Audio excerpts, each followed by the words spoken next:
chinoratidzika kuve chisina kusimba kunyika ndiyo nzvimbo chaiyo iyo simba raMwari rinoratidzirwa zvakajeka uye zvikurusa.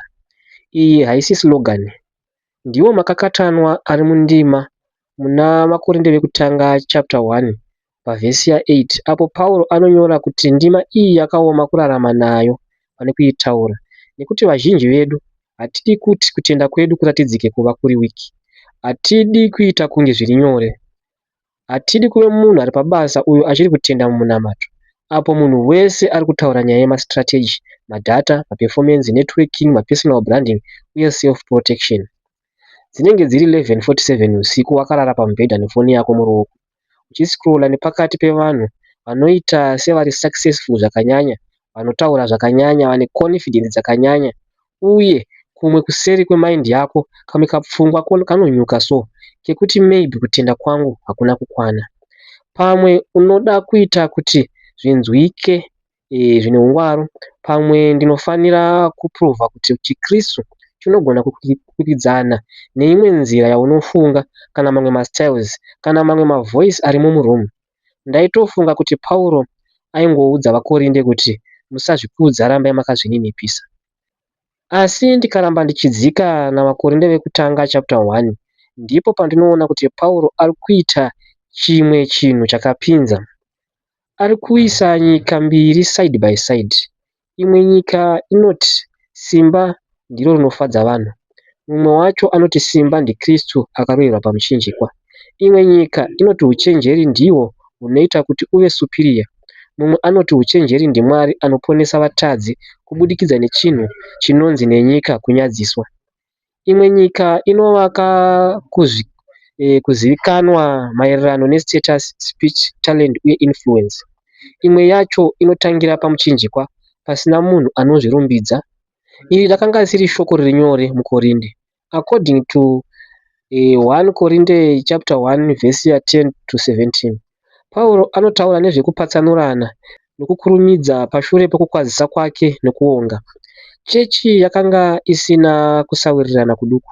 Vakanga vachiunga mapoka akakomberedza pavatungamiriri. Vamwe vakati ndeva Pauro, vamwe Apollo, vamwe Kefasi, vamwe vaKristu. Their spiritual identity was pulled towards kaunhu, mazita uye influence. Izvi zvinoita sechinyakare asi kwete, nekuti tichiri kuzviita izvi. Tinogona kusataura kuti ndiri waPauro kana kuti ndiri waApollo, asi vamwe vedu chinyararire tinovaka kutenda kwedu kune vatauri vatinofarira, ushumiri hwatinoda, zvitaira zvekunamata zvatinofarira uye mafavorite theological camps.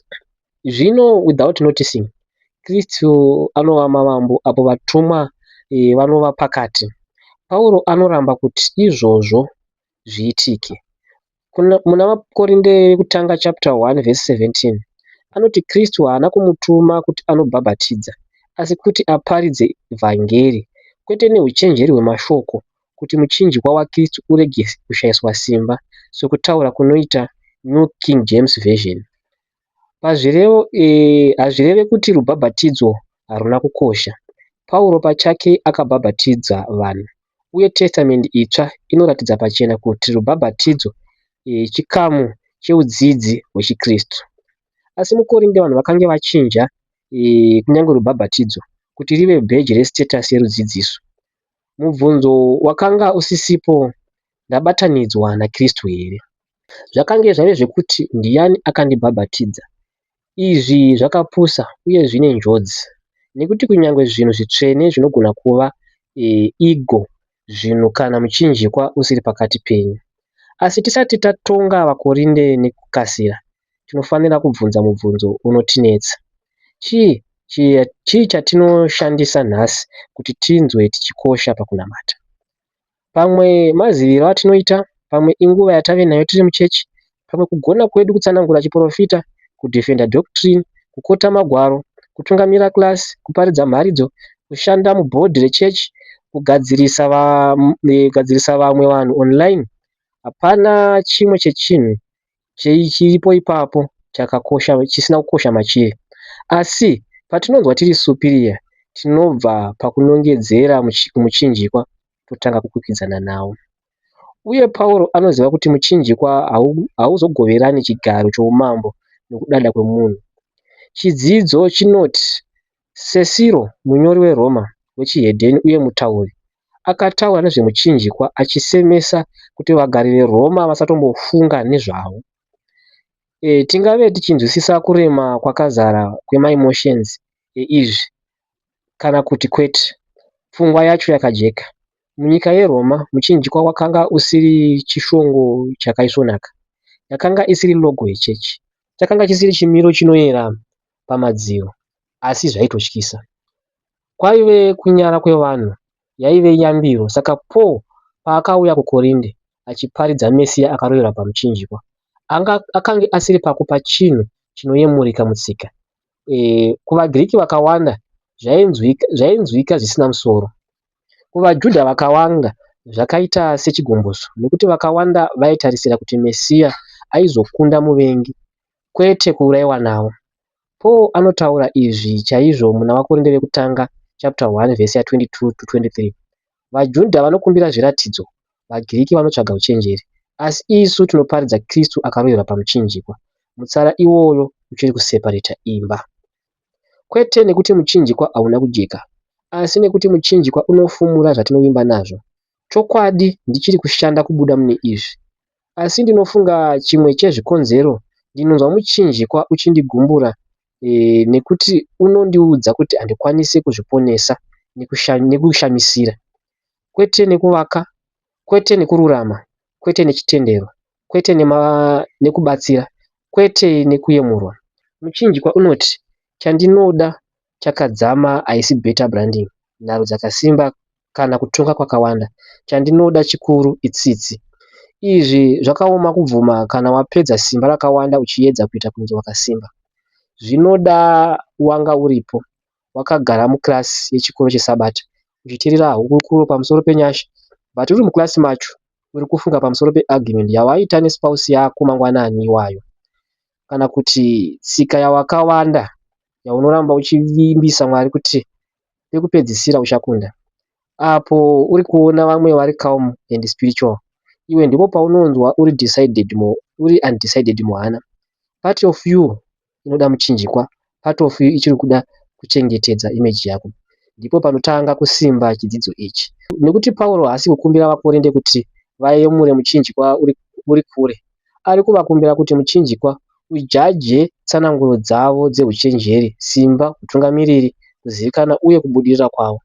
Kana muchinjikwa wamusimboti, zvinhu zvakawanda zvinofanira kufamba. Chidzidzo chinotiratidza kuti muna vaKorinde vekutanga chapter 1 verse 18 na 31, Pauro anoisa musiyano pakati peupenzi hwevanhu neuchenjeri hwaMwari, uye musiyano iwoyo haungori pfungwa yepabepa, imira. Nekuti uchenjeri hwevanhu hunowanzobvunza kuti chii chichaita kuti ndionekwe kuti ndinokwanisa. Muchinjikwa unobvunza kuti chii chichadzidzosera kuna Mwari. Uchenjeri hwemunhu unobvunza kuti ndingakunda sei mumaarguments. Muchinjikwa unobvunza kuti ndingagadzirira kuyananiswa here. Uchenjeri hwemunhu hunobvunza kuti ndingazivisa sei kuratidzika kusina simba. Muchinjikwa unoti mwanakomana waMwari akapinda muatari kuti aponese vanhu vasingagoni kuzviponesa. Uhu hausi uchenjeri hwakarovedzerwa kuna vaKorinde kuti vayemure. Chikamu chemudzidzisi ichidzidzo ichi chinotsanangura kuti munyika yeGirisi neRoma uchenjeri hwaibatanidzwa nouzivi, njere, nharo uye kurongeka kwechokwadi musystem. Zvikoro zvakasiyana siyana neuzivi zvaiva nekusimbisa kwakasiyana, asi nyika yakapindwa naPauro yaikoshesa zvikuru kurizina, kutaura uye simba rokufunga. Uye Pauro akanga asingatyi kufunga. Pauro akanga ari munhu anopikisana nenjere, aitaura achirizina kubva mumagwaro. Muna Mabasa 13 verse 16 to 47 akaparidza kubudikidza neungano yeIsraeri, kubva mubasa raMwari nemadzibaba kubudikidza naDhavhidhi uye kuna Jesu.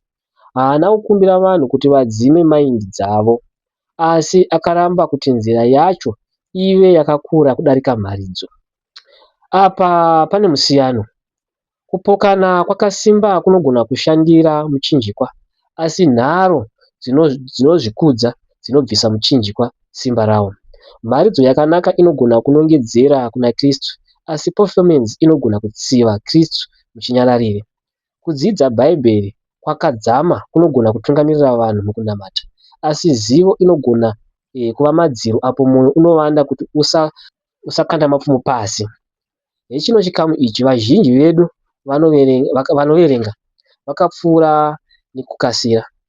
Muna Vakorinde vekutanga chapter 1 verse 17 Pauro anoti akatumwa kuparidza evhangeri kwete nenjere dzemashoko, kuti muchinjikwa waKristu urege kukuturwa simba rawo. Izvi zvinoreva kuti zvinokwanisika kutaura pamusoro pezvinhu zvitsvene nenzira inoita kuti zvitsvene zviome kuona. Izvi zvinofanirwa kuita kuti mudzidzisi wese, muparidzi, mubereki, elder, even content creator uye nhengo yechikoro chesabata imbopoza. Zvinoita kuti upoze ndezvekuti dzimwe nguva hatidi muchinjikwa wakajeka. Ini ndinoda chikristu chiri impressive, chikristu chinoratidzika kwenenzverwa. Iyi vision inowina kuyemurwa.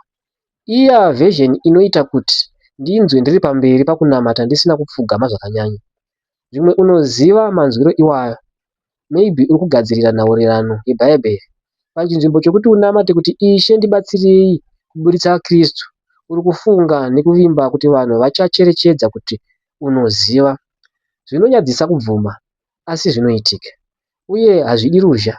Dzimwe nguva pride inopfeka nguo yechechi yakanyarara. Vakorinde vaiva nedambudziko rakadai. Vakange vari divided nemazita Pauro, Apollo, Kephas, uye shure kwemazita iwayo kwakanga kuine nzara huru, nzara yekuva wechimwe chinhu chinoyemurika.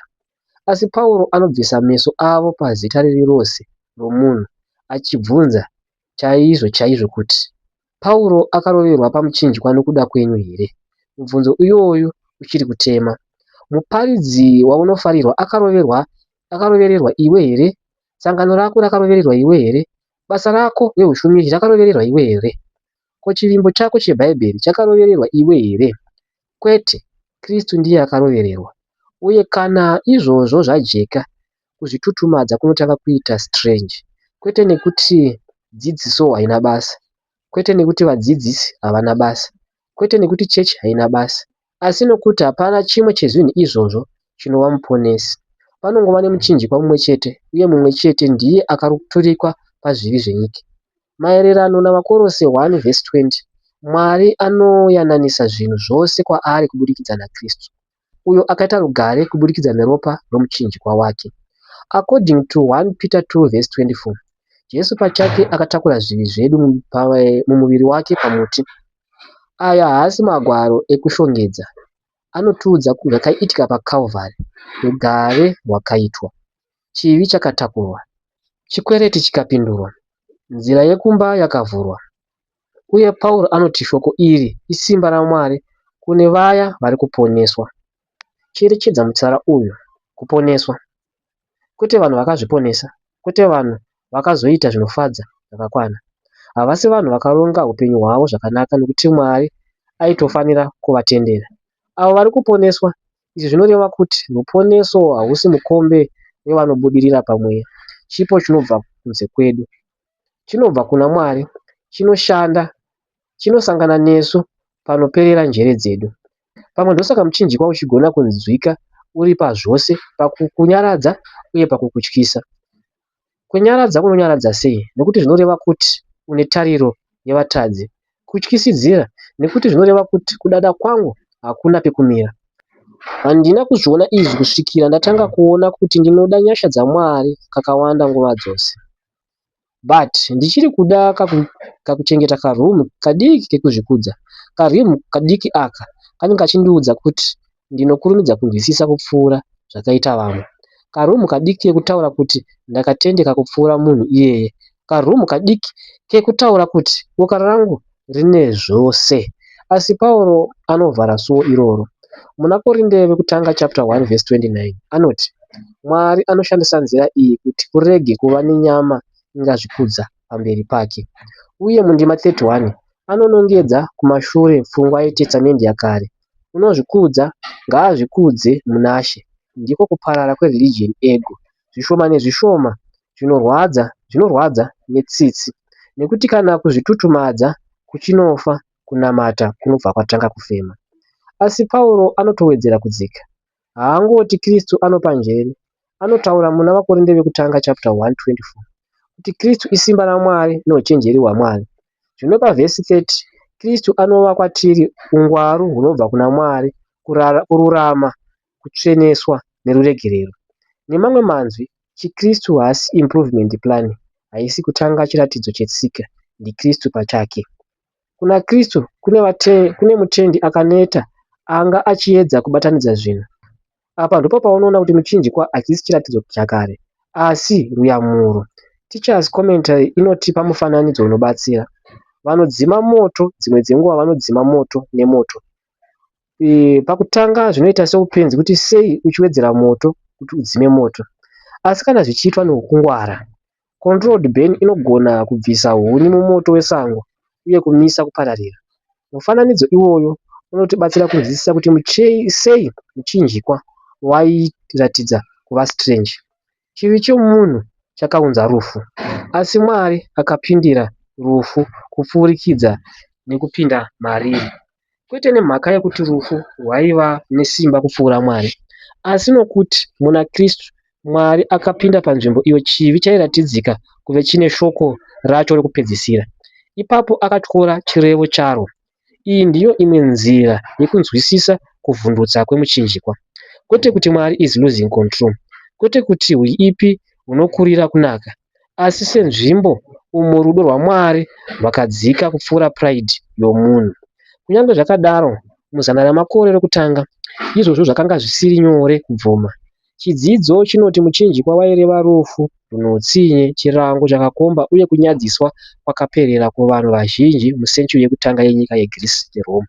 Saka Pauro paakaparidzira evhangeri yaJesu Kristu, akanga asiri kutangira panzvimbo yecultural advantage.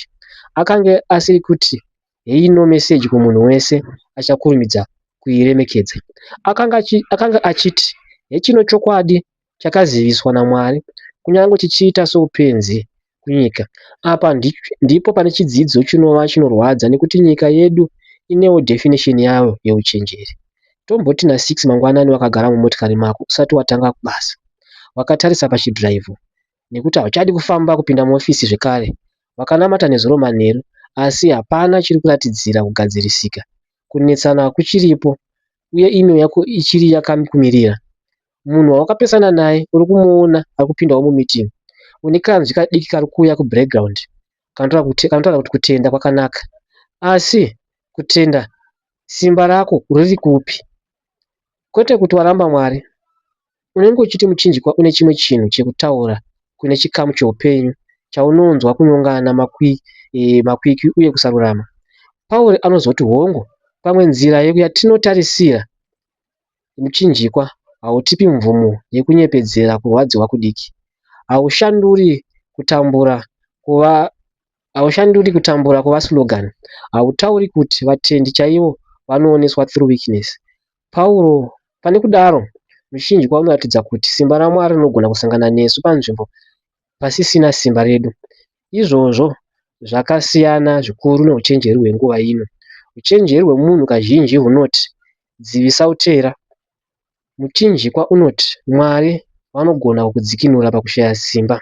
Uchenjeri hwemunhu unoti vanza mavanga ako. Muchinjikwa unoti mavanga ake, maererano na Paul wekutanga chapter 2 verse 24, nemavanga ake takaporeswa.